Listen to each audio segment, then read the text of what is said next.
I started meeting autistic people in real life, posting about autism online, and attending local meetups for neurodiverse people.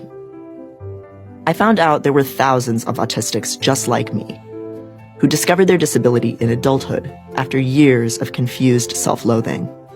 As children, these autistic folks had been visibly awkward, but they were mocked for it instead of given help. Like me, they had developed coping strategies to blend in. Things like staring at a person's forehead to simulate eye contact, or memorizing conversational scripts based on exchanges they saw on TV.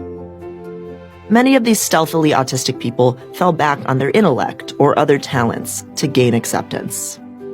Others became incredibly passive because if they toned down their personalities, they wouldn't have to risk being too intense. Beneath the inoffensive, professional veneers they had developed, their lives were falling apart.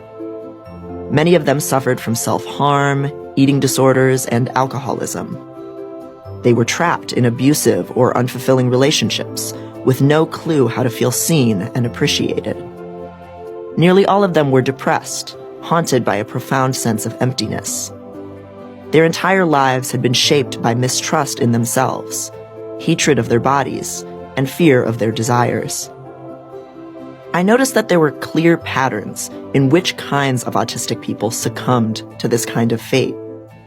Autistic women, transgender people, and people of color often had their traits ignored when they were young, or have symptoms of distress interpreted as manipulative or aggressive.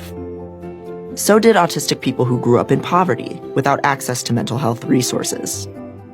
Gay and gender nonconforming men often didn't fit the masculine image of autism well enough to be diagnosed.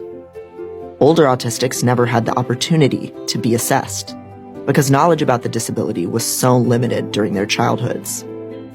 These systematic exclusions had forced an entire massive, diverse population of disabled people to live in obscurity. This gave rise to what I am now calling masked autism.